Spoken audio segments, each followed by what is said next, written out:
All right, thank you very much for that update, Jacob. Now we get to our presentations. I think that's what everybody's been waiting for. Industrial real estate update. First, I'm going to introduce our speakers, and then Jacob will manage the questions and answer portion once both presentations have concluded. Our first speaker joining us again, I think he was here this time last year, is Bill Waxman. Bill is the vice chairman at Cushman and Wakefield and a leader in the global port and integrated logistics practice. Bill is an authority on corporate industrial commerce and supply chain real estate and advises companies of all sizes from Fortune 50 to startups. And then after Bill, we'll hear from Ryan Conklin, the assistant director of the Warren County Planning Department. Ryan has more than 20 years of expertise in community planning, engineering, zoning, permitting, environmental and land development, transportation planning, and natural resource management. He is a licensed professional planner in the state of New Jersey and an AICP certified planner with a strong foundation in GIS analysis. Mr. Conklin leverages his extensive experience to develop and implement plans that enhance quality of life, promote economic sustainability, and uphold environmental stewardship. So as I said before, we're going to hear from Bill first. Bill, the floor is yours. I think Jacob's handling the slides. Good morning, and thank you. Thank you again for having me, and I'll just get right into it. So if you just go straight to slide 3. And in a nutshell, the beginning of 2024, the first two quarters of 24 were not very good. Market was down, and then we saw a huge pickup in the last two quarters of 24. So 24 ended on a positive note, and we are encouraged about 2025 and 2026. And I'll explain why later in this presentation, but there is absolutely more activity in the industrial real estate world. There has been a bunch of deals completed in the first quarter, so definitely things looking up. This slide, however, is counterintuitive in that you see that the vacancy rate went up in 24, but so did asking prices. And you have to ask yourself, how is that even possible? If vacancy rate is going up, you would think that prices would be going down. And that is partially true. What you're seeing here is the asking rates buoyed by all of the new construction that came to market in 2024. So if you go to the next slide, it shows a better picture. And if you look at the last quarter of 24, you can see that the Class A buildings, the newer buildings and the higher ceiling buildings. And by the way, this slide represents the 10 counties that make up central and northern New Jersey. Does not include the southern New Jersey counties. Anyway, you can see that the Class A absorption was positive by almost 2 million square feet, but the non-Class A buildings, there was negative absorption. In other words, tenants moved out of those buildings to the tune of almost 4 million square feet. So what we're seeing is A, a flight to quality, and B, a flight to more efficient buildings. So what that means is if you're located in an older building in Elizabeth and another one in Newark, and then you have a third one in Kearney, what you did was combined those three buildings, left those three buildings, and moved into one more modern, efficient building, potentially in Middlesex County or Essex or Passaic or any of the 10 counties. So go on to the next slide. And what we were seeing, and the reason that you saw all that absorption in the last quarter, remember I had said that the first two quarters were difficult. uh, there was a lot of new buildings that came on the market all at once. And so we had an abundance of buildings. And so what landlords did, in order to keep the face rent up, because on the capital markets, it's the face rent that matters to the value of the building, is they gave away a lot of free rent. The annual escalations went down, and the TI, the tenant improvement packages, went up. So tenants got more money to build out their building. The average free rent period in 2022 was 2 months. In 23, it was 2.5 months, and then it almost doubled in 24. It was 4.5 months. But I will tell you this: 1 month per year of the lease is not unusual. So for a 10-year lease, you could potentially get 10 months free rent.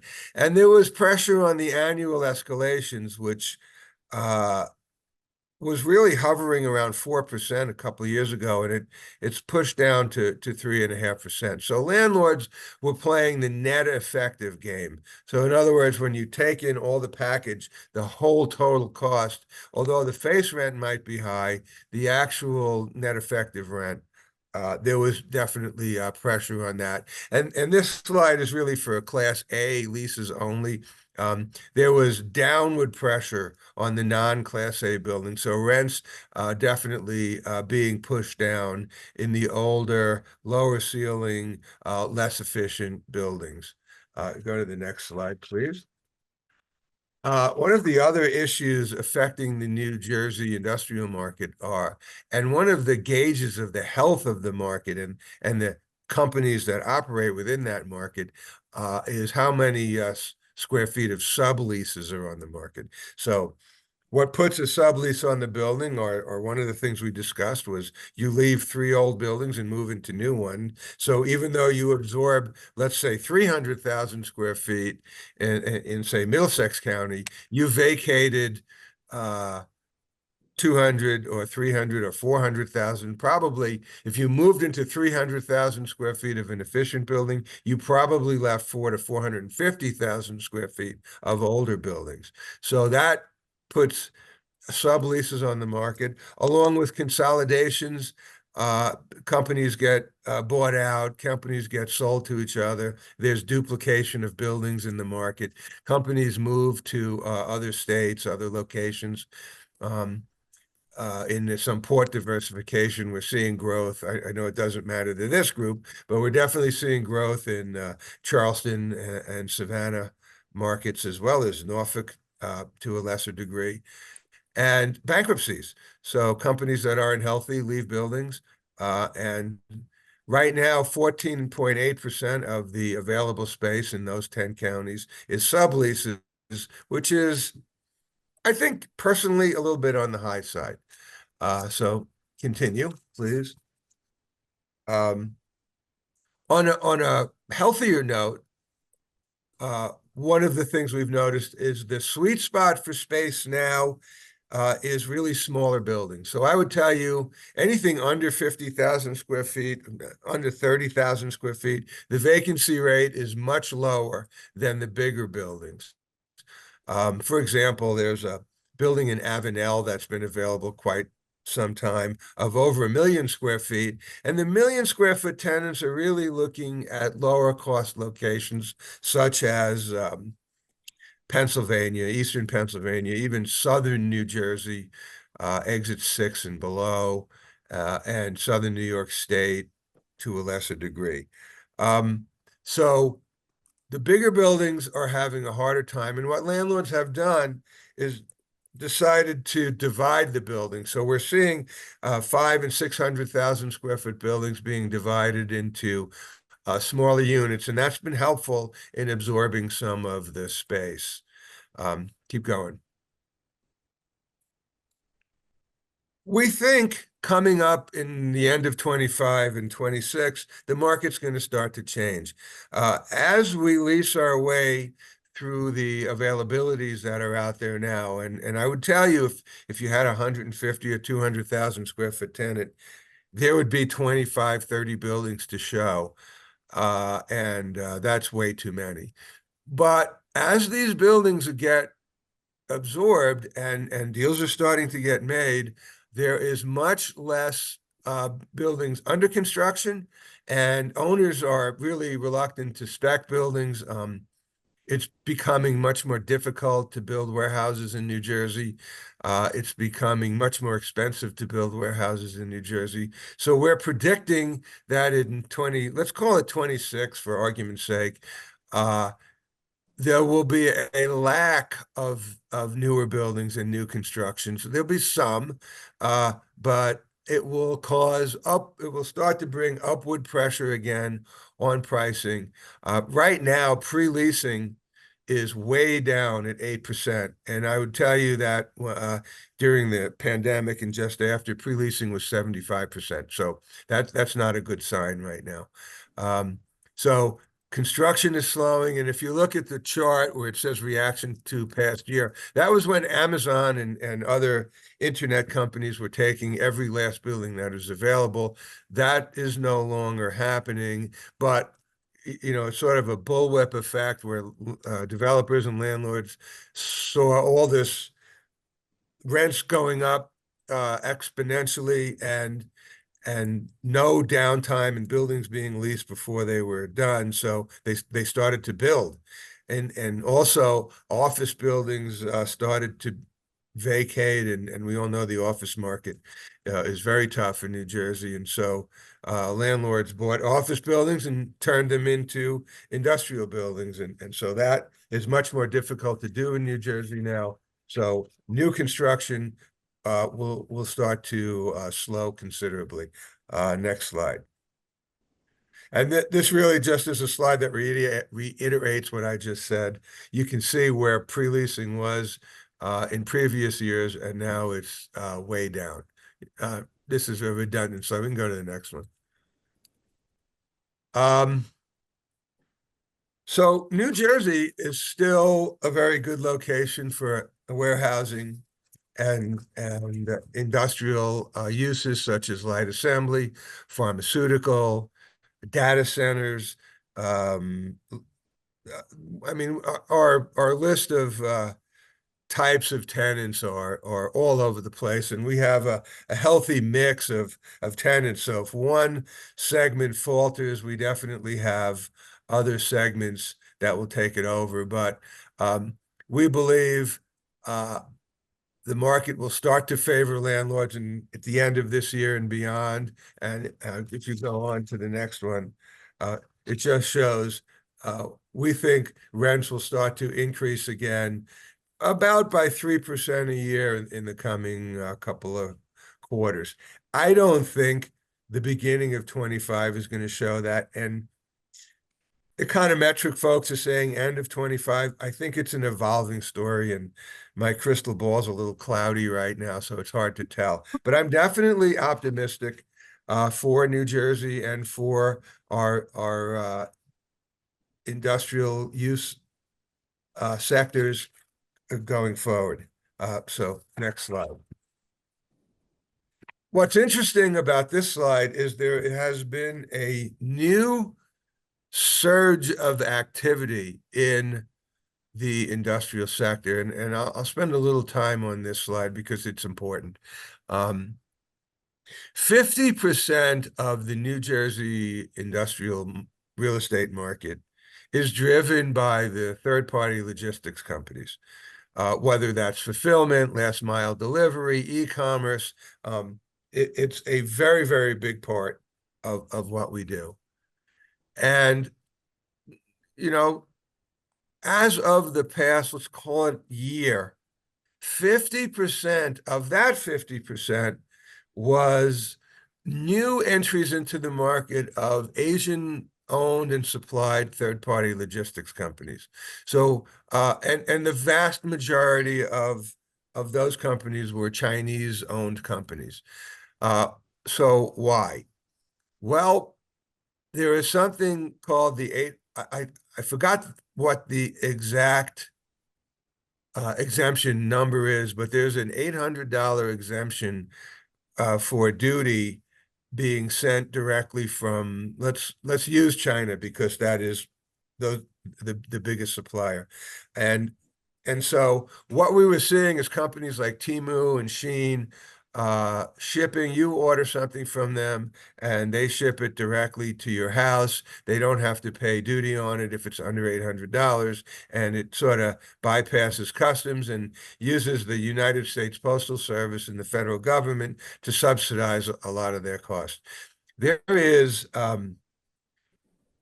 I think there is agreement on both sides of the aisle that needs to change, and I think a lot of the companies that do that shipping and do the warehousing and distribution for these companies realized that, and so there was a huge influx of Chinese-owned third-party logistics companies into our market. And they are a big reason that a lot of these buildings got absorbed. And typically they made a lot of deals south of Exit 12 in Middlesex and certainly in South Jersey because they weren't paying the rents to be in Newark. And so they were a 38% of the Class A absorption in 2024. President Trump's tariffs included a deletion of that exemption, that $800 exemption. And so what they were saying is that the cost of a dress from Shein was going to double, and it was going to take weeks to get it, as everything got kind of bogged down in the customs process. And then I saw he repealed that. So I really don't know. Unfortunately, he doesn't consult me about what I think. So um, he, I don't know where it's going to go, other than I believe that it is going to change, whether they lower it or eliminate it or what's going to happen with it. And I think that we're going to continue to see those Asian supplied companies continue to locate in New Jersey, as Port Newark is a very big destination for them. Kennedy Airport, they do use some air freight, is also the big hub for air freight in New Jersey. I mean, certainly would love to see Stewart Airport do more of that, but not my thing. So we'll see what happens. And then I also think in 2025, we're going to see Chinese and Asian owned, another Asian company owned, other Asian country owned warehouses locating for more last mile and quicker delivery, because they're going to have to stock inventory here as they have to go through the customs process. So I think they're planning on redoing their entire logistics and supply chain strategies, and I think that's going to include a lot of warehouse space in New Jersey, and I think it will bode well for us in these markets. And as they grow their last mile, I think that will do well for, say, Bergen County and Passaic County, Union and Essex County, and Morris County as well. So next slide. Other than 3PLs, we're seeing data centers are certainly a growing use. And I don't profess to be a data center expert, but certainly have seen a lot of data centers. That requires an enormous amount of power. So really, when you're trying to locate a data center, you're really looking for power. And then you figure out where to put your data center. Food and beverage continues to be a very strong player in the industrial market in northern and central Jersey. And we are still seeing migration out of Brooklyn and Queens and the Bronx into the areas that are close to New York, as well as retail and consumer goods. I mean, TJ Maxx is building 1.2 million square feet on the Turnpike up in North Arlington and Lyndhurst. And no question, the port will continue to be the economic driver of this region, and happy about that. I mean, I know Port's been doing well, and I think continues to do well. If certainly if the Suez becomes safer, and ships don't have to go around Africa. That will bode well for New Jersey, as well as onshoring and nearshoring and manufacturing being moved out of China and Asia into other parts of the world. So next, key leasing trends. We kind of just went through it. Again, I believe end of 25, we should really start to see a change. This is all stuff we talked about, and I don't think we need to really go through it again because it would just be redundant. And next. I'm done. So thank you. If there's any questions, I'd be happy to answer them. I know I went through a lot quickly. I didn't want to monopolize everybody's time. So Bill, we're gonna move on to Ryan, and then you're able to stay on, right? And then we'll Yeah, I'm handle. here for the duration. Okay, great. We'll handle questions all together. So with that, I'm going to turn it over to Ryan Conklin. Thank you, Commissioner Shaw. I appreciate it. Thank you, TPA, for inviting me to present here. So I'm going to talk a little bit about the planning side of things and what Warren County has kind of proactively done over the past 5 or 6 years now to kind of address the influx of some of the industrial development that's happening. So Warren County is unique in the sense that we're located kind of at the entranceway or the interstate connection between Pennsylvania and New Jersey. So virtually all of the truck traffic that flows through from Pennsylvania to eastern New Jersey or New York comes through Warren County, either on Route 78 or Route 80, or connecting between on some of the other roadways. But primarily our roads in our county tend to look at like what you're seeing in the photos here. So we have small towns, we have small villages, hamlets, and then kind of rural county roads that are 2-lane with small shoulders, et cetera. Not really conducive to significant tractor trailer traffic.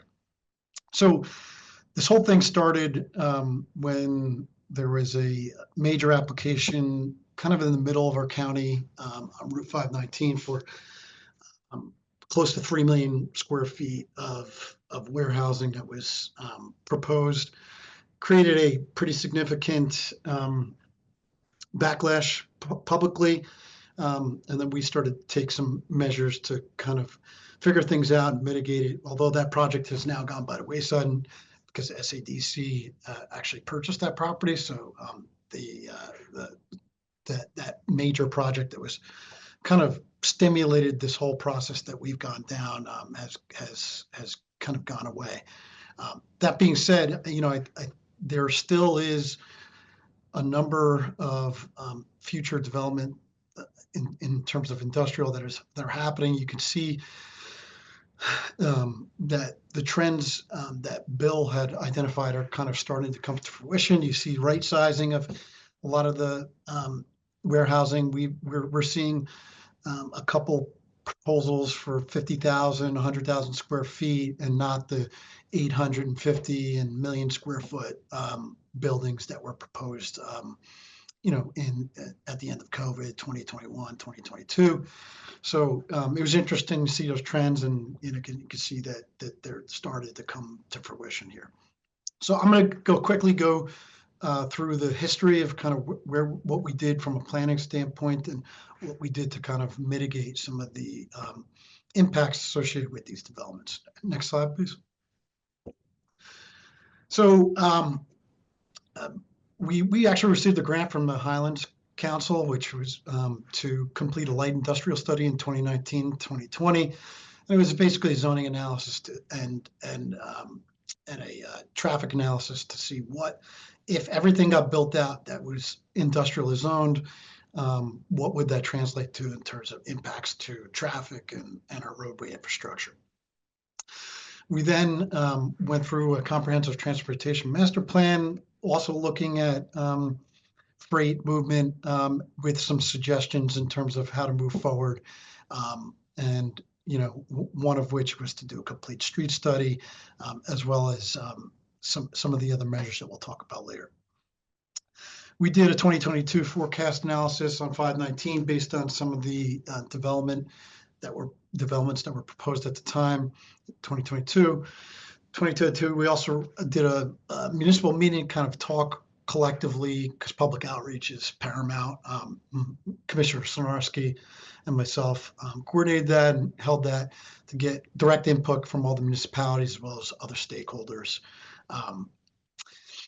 So that was very successful, and also important to get that public input with regard to these types of things. So as a result, we wound up making a 102 restriction request to be extended to all of our roadways, all of our 5 and 600 series roadways throughout the county. Next slide, please.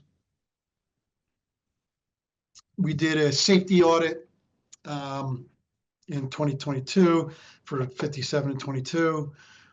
Then in 2023, we did the transportation master plan element, which kind of like took all of the data and information and feedback that we got from the previous planning initiatives and compiled it into what we ultimately created a truck routing map and a truck routing plan for the county, with the goal of kind of putting truck traffic out to higher level roadways, state and interstate highways in the most efficient fashion possible. We also started to look at traffic calming issues on 519 at Hope. We also, as a result of the master plan, we started to work on a local safety action plan as well as a county complete streets, and taking into consideration freight issues associated with these types of development. And then lastly, and we're working on that this year in concert with the complete streets and local safety action plan, we're going to work towards putting technical standards that address some of the issues that we found through this process. Next slide. Yeah, so in 2022 and 2023, the state put out siting guidance, some planning guidance documents in terms of where and how and how to proceed in terms of siting, warehousing. Highlands did the same. So that was just incorporated into this overall kind of holistic approach that the county has taken towards addressing this. Next slide. So the transportation master plan, again, this was the focus of kind of, how do we get to the next level in terms of addressing these trucks and actually coming up with implementable strategies to address it. And again, with the focus of this plan, this master plan amendment that we did was to create a truck routing map that we can use when we go through development applications to help, whether it's identify wayfinding signage or have developers agreements that the developers have to adhere to. That was kind of the goal of this master plan. Next slide, please. And thanks to Bill's team, I stole one of his slides from his Tri-State Industrial Market Report here. But just in general, there is a trend of demand in terms of industrial warehousing development in the region. We are affected a lot by the Lehigh Valley market as well. So that was another major consideration that we took into effect, because the expansion of warehousing and through traffic associated with that warehousing from the Lehigh Valley has a substantial impact, or the potential to substantially impact our county, especially in the Route 78, 57 corridor. So, and the Lehigh Valley Airport is kind of a pretty big freight hub and FedEx hub. So that was another thing that we were taking under consideration. Next slide, please. So we did a analysis of the zoning and land use in the county, and took all the, we did a mini build out essentially of the industrially zoned properties, and if if all the properties were developed, it could have translated potentially between 40 and 50 million square feet of additional warehousing if everything was fully built out. That being said, as Bill indicated, it seems to be dialed back in terms of these large warehouses. So, the 500,000 square foot plus warehouses, we're not seeing many of those applications, although they continue to, there's several that are approved that are in the process of either finalizing their approval or they're under construction currently. And then also a major 600-acre property was taken off of this industrial land use thing in the form of the SADC preservation of property. Next slide, please. I also looked at crash trends, and this is a little bit dated, but the TSA said that there was 54 fatal truck accidents in 2020. And it's just a general increase over the past couple of years. So next slide, please. This was the hotspot analysis that we did in 2021. And then we also one was all roads, so including 78, Route 80. And then we also did our own county road infrastructure hotspot analysis. So you can see the dots on the right-hand side. Those are hotspots along 519 and 517 in Hackstown region. Next slide, please. This is actually an update of some of the heavy vehicle specific crash statistics, which have been done through our local safety action plan, as well as in our complete street study by MV5. But by and large part, heavy vehicle accidents are mostly on the state highways 57, 78, and Route 80, 46. However, there are kind of hot spots, if you will, along some of our more major county roads, such as 519 and 517. And I think 10% of the overall crashes were heavy vehicle related. The next slide, please. So of that overall number, about 46% were tractor, tractor trailer related crashes. And Friday was the kind of day that I think everyone's kind of rushing to get wherever they're going to go and get in there. So that had higher incidences of crashes on a weekly basis. And then August noon kind of was the peak over that 2015 to 2021 period, the same period. Next slide, please.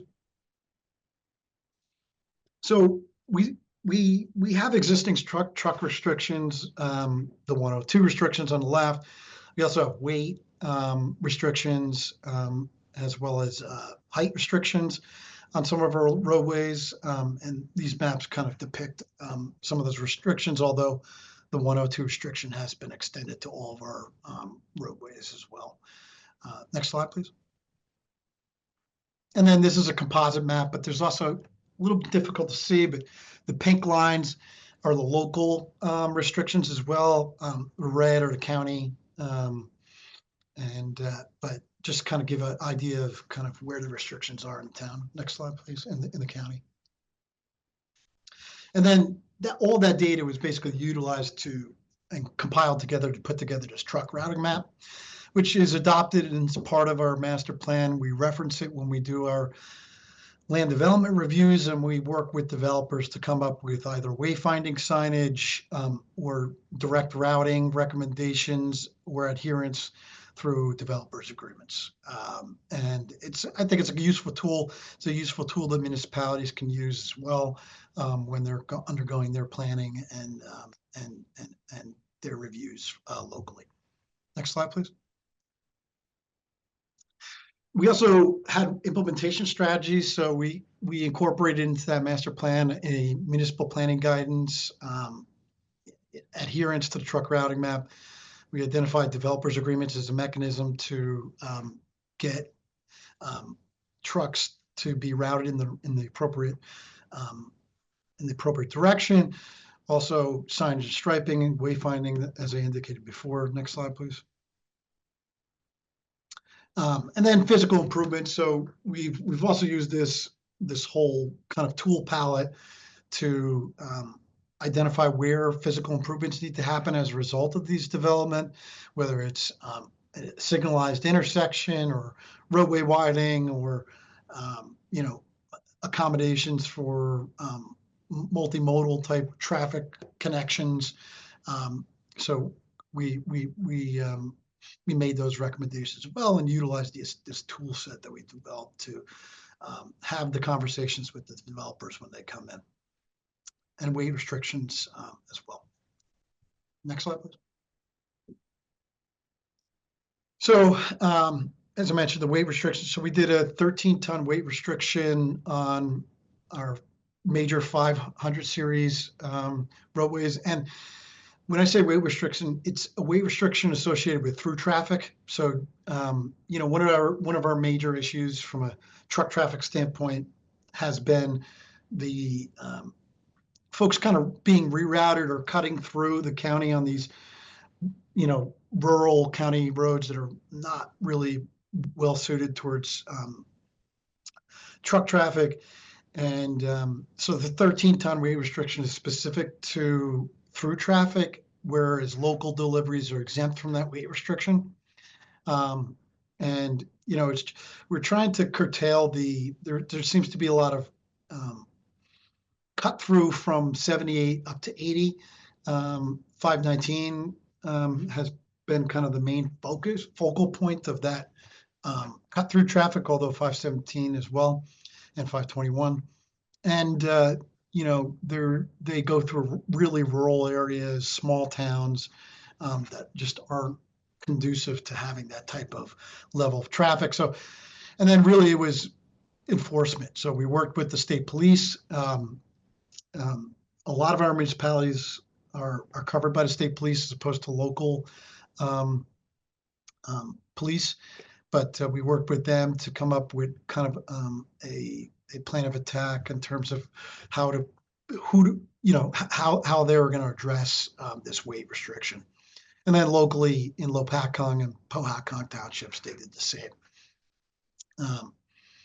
2024, we did our first developers agreement post all of this planning, which included adherence to the truck routing map, pro rata share contribution towards some infrastructure improvements, and because of level service degradation associated with the project. March 2024, we started to work on our local safety action plan. We also kicked off our complete streets. We've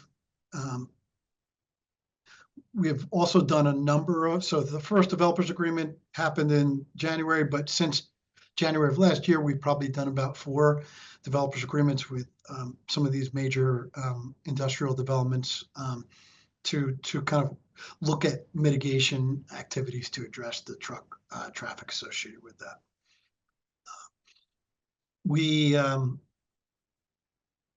Next slide, please. So it just by way of example, just municipalities, when they look at land development applications, they kind of look at things in a hyper-local fashion. So we, as a county, we take it upon ourselves to look at things a little bit more regionally and what the regional impacts are with the land development that is proposed. So this, by way of example, just shows the purple and the reds and some of the blues there. Those are either proposed, under construction, or constructed warehousing developments. And we're looking at 6 different municipalities right here in this little snapshot. So, and all of the municipalities are not necessarily communicating with one another. So that's why we take the initiative to kind of look at things regionally and what the impacts are, and our recommendations in our land development review process, factor that in. Also, just one item of note, for example, roadways can have multiple jurisdictions. So in this case, there's Route 122 that kind of comes off Route 78, cuts through, turns to a county road for a short period of time, then it goes to a local road, and then back to a state road. So there's a lot of jurisdictional kind of issues that people aren't aware of that we kind of help navigate with the municipalities. You know, as you can see, there's pretty significant development in this I-78 Route 22 corridor, including the redevelopment of Phillipsburg Mall. That's slated for about 700,000 square foot warehouse. You have the Ingersoll Rand development just to the north of that. There's a cold storage, 400,000 square foot warehouse in Phillipsburg along the river there, and then another 800,000 square foot warehouse that's slated along Route 22 by Greek developers near the interchange of 78 and 22. That's just a few of them. There's a lot more actually going on, but just kind of give you an example from a contextual standpoint what the county is looking at. Next slide, please. And then this is one of those kind of like right-sized applications that I was referring to. This is a smaller warehouse, I think about 100,000 square feet. It's located in relative close proximity to Route 46. But in general, we kind of look at these applications. We analyze the roadway infrastructure. We have the developer prepare a traffic impact statement, and then we look at what the impacts are to our roadway infrastructure. In this case, there's County Route 620, and you know, there was going to be some level of service degradation to that intersection with 620 and Masnitz, which is 620 spur, and we were asking for some pro rata share associated with some improvements that were suggested as a result of this process. So just an example of the type of thing that we do when we look at these land development applications. Next slide. Public outreach, again, this is Commissioner Sarnowski, you know, one of the public meetings that we've done to kind of do outreach through this process, and just very important, paramount to kind of understanding the issues and getting folks on board and working with the municipalities. So we've had a lot of success with being very open and transparent through this process. Next slide, please. Just quickly on the complete streets. You know, complete streets is obviously, it's an approach to planning and designing and building streets that accommodate multimodal travel. Where our project's called Connect Warren, safe, equitable, efficient, sustainable travel for all. But the goal is to kind of give municipalities a toolkit to implement their own complete streets standards and strategies within their municipality. And then we're also going to be utilizing it in our technical standards to incentivize some of these implementations, addressing some of these issues that we've kind of identified here. Next slide, please. Yeah, this is just showing some of the mapping, some of the suggestions that we do. We're looking at, you know, different corridors, what type of improvements could be happening, and coming up with concepts for those areas. Next slide, please. Another local safety action plan. This was geared towards safety and identifying issue areas. And we're really excited about this project because, you know, working with the TPA, because ultimately there's going to be an implementation component of it. So we expect to form a committee that will, once the plan is actually done, to continue to work towards taking capital improvement funding and implementing it and addressing some of the hotspot and issue areas that were identified through the process. So we expect, you know, hopefully the funding's still available, but we expect to continue to move forward with this and hopefully get some of these improvements to be installed in the near future. Next slide, please. Yeah, and thank you to NJTPA for being so supportive of our county with all these initiatives, and appreciate it. All right, thank you, Ryan. Yep. So Jacob, you're going to handle the Q&A. I see there's quite a few questions in Yes. the chat box. Yes, we have lots of questions, and I'll ask Bill to come back on camera. So yeah, then I'll just start at the end and work my way up. So Ryan, when you say you are negotiating developers agreements, aren't they negotiated by the municipality, not the county? So we do, or in some cases, we've done a joint kind of three-way developers agreement, but in large part, we don't usurp anything associated with the developer agreement. If a development agreement is done locally, we make sure to factor that in. But the developers agreements in general, by and large part, have been between us and the developer, not the municipality. But you know, there's only been one municipality, and they've done it via redevelopers agreement. I haven't seen any other local developers agreements happening. Right. And just a No, quick follow-up. actually, Ryan, if I could, that was my question. If I could follow up on that. So I actually was not aware of the county's ability to do developers agreements. That's due through your county planning board, I guess. Is that how that's handled? We actually do it with the commissioners. We work through it through the county planning board, but it's actually signed with the commissioners. And then does that involve bonding that's done on a county level, or is that still? Well, it depends. So in some cases, it's working towards actual physical construction and improvements. And then in some cases, it's a pro rata share that's negotiated and allocated to us as a county. And there is, in one of the developers agreements, there's bonding, as well. So it's depends on the circumstance and what ultimately, is going to happen as a result of it. How it's formulated. Thank you. All right. Couple more questions just came in for Ryan. So first one, did all the associated municipalities have to adopt the truck routes for the related developers agreements? The truck routes, no, but the weight restriction, yes.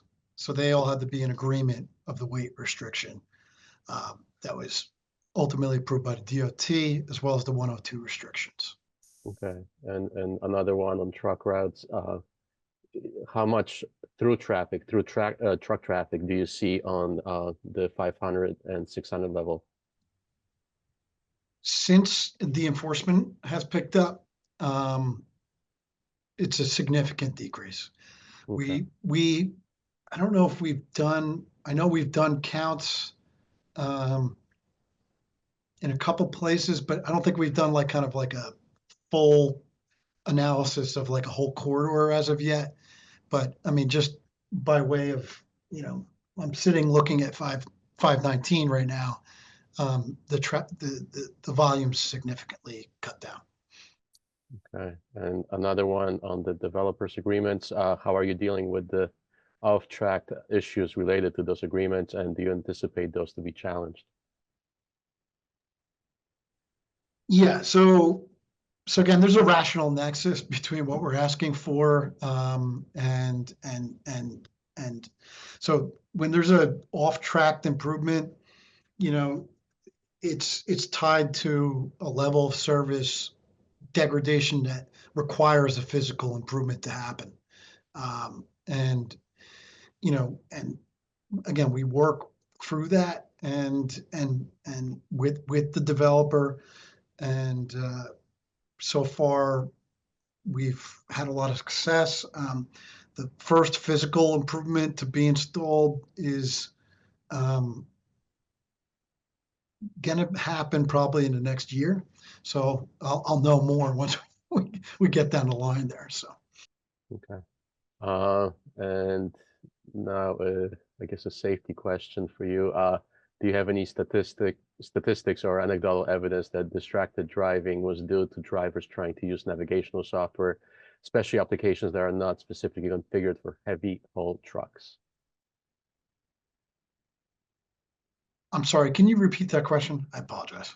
Yeah, it's a safety question. So do you have any statistics or any kind of anecdotal evidence that the distracted driving was due to drivers that are trying to navigate using navigational software, especially those applications that are not specifically configured for heavy haul trucks?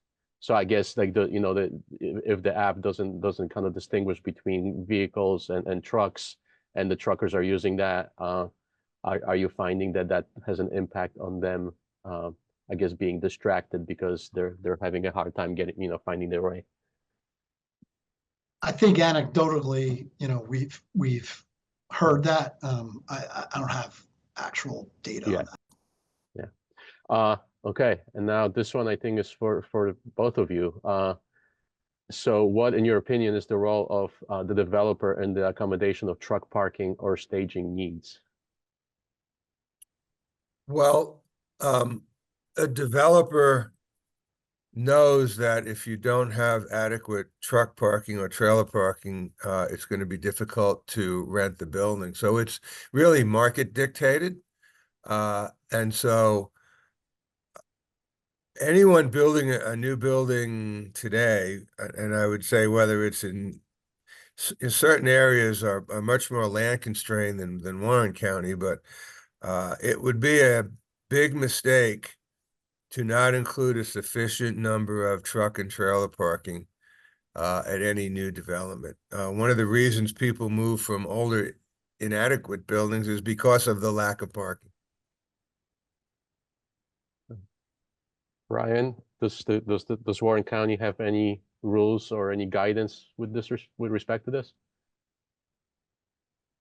Yeah, I mean, we don't have any standards to that effect. From a county standpoint, I know some of the municipalities will have certain requirements, but in general, I mean, if you look at the state's guidance, it does call for adequate staging as well as accommodations associated with that. And I think we're kind of seeing that with some of the developments that are happening. You see that in Ingersoll Rand. To me, it seems like it's adequate. There's no overflow, for example, into the roads. Right. But what you sometimes see, you drive down some of the streets in Carlstadt or Secaucus, and you see the trucks blocking the street lined up, or you see the trailers dropped on the streets, and that is because of a lack of trailer parking. And the police don't like it, the neighbors don't like it, and so new buildings should have adequate truck and trailer parking, along with car parking for employees. Yeah. All right. This one's for Bill. What percentage of new warehouse space is redevelopment of properties? Well, it depends on the county. So if you're in if you're in a Newark or Elizabeth, a lot of the older factories and warehouses are torn down and built into new modern warehouses. And if you're in Somerset, a lot of the old office buildings were turned into warehouses. But in Warren County, there's more land. In Morris County, there's more land. So depends where, but I'm going to say about 50%. But in a place like Newark, it's higher, and in a place like Warren County, it would be lower. We're seeing, Jacob, just so you're aware, Yeah. I mean, we're seeing a lot of these warehouses are actually a result of redevelopment, but more geared towards getting the developer to pilot. It's kind of like a part of their pro forma in terms of financing projects. So, but that being said, the most major redevelopment project in the whole county is the redevelopment of the Phillipsburg Mall, and that's slated for about 750,000 square foot warehouse. Right. I mean, and if you look in Bergen County, the big one is the Sheridan Hotel on 100 acres. That was slated to demolish the hotel and build a lot of residential units, but the town and the developers decided that warehousing would be better there, and I believe they approved like 1.5 million, 1.5 million square feet of industrial space. So we are seeing a lot of that. And how much of this is happening on brownfield sites? Again, depends on where you are, but in the more older developed infill locations, I don't think there is a greenfield site. So in northern New Jersey, it's probably 75-80%. Yeah, and the Ingersoll Rand site Right. in Phillipsburg is like the biggest Mhm. example of that. Huge brownfield site, completely redeveloped with, I think, 3 million square feet, approximately 2.5 million square feet of. Yeah, there's the Hercules site in Roxbury that Hart's walked away from it, but there's a lot out there. This one's for Bill. Class B and C buildings in New York City are seeing some of the lowest vacancy rates in the country, around 2.5%. For those buildings in areas closer to Manhattan, are you seeing anything similar? Yeah, for smaller units. So if you need 10,000 square feet and you want to be near the Lincoln or Holland Tunnel, there's almost a zero vacancy rate. If you need 200,000 square feet, there's a lot available. So most of the tenants in New York are smaller companies. So the answer to that is yes for the smaller buildings. Okay. So I guess when you were going through your presentation, you kind of gave that example a couple of times of somebody leaving, 2 or 3 non-class A buildings, Right. like moving to a class A. So what happens, how long do those kind of stay on the market, I guess, the ones that are left vacant? And Yeah. is there kind of like a time limit before they decide to redevelop and build class A's in those locations, or Well, is the a demand lot of them you sufficient can't that redevelop and build Class A. I can give you an example. There's a building in Bayonne that's on Pulaski Street. It's 290,000 square feet, and the tenant moved out of that facility, and another one and moved to Dayton. That building's been available for like 12 months, but if you were to tear that building down and redevelop it, first of all, it would take probably 2 years or more to get permits. And you would not be able to rebuild 289,000 square feet on that site. It would be a much smaller building. So economically, it doesn't make sense to take down some of the older buildings that had a much greater coverage allowance when they were built, especially in locations where tenants will make a lot of concessions because, for example, Bayonne is a stone's throw to Global Terminal right near the airport, a great market for excellent labor, very close to New York, so your last mile deliveries. So they most of the times they wouldn't tear them down. What gets torn down are the old, like the Sherman-Williams paint factory, the Belden facility scheduled in Elizabeth, where you can rebuild something reasonable size-wise. Okay. And I think this might be the last one. So of the 57% of the 3PL rentals, could you comment on what percentage of these are rail to truck transload versus containerized maritime cargo?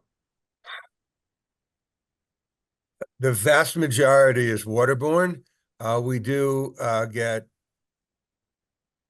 piggyback or rail containers in from Chicago. Unscientific, and I will do the homework, but I would say 20%. Okay. It's the port that's really driving it, and I know there's people from the Port Authority, but I think the statistic, and I could be wrong, is the vast majority, maybe 75% of the freight stays here. A small portion goes out. So what do you do with all the freight that comes in? And so the warehouses around the port are really port driven.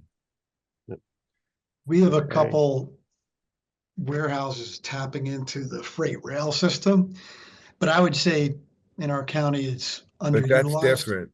Yeah, it's I underutilized. think they're talking about Class 1 railroads and trains coming in from Chicago. Okay. I think you're talking about boxcars.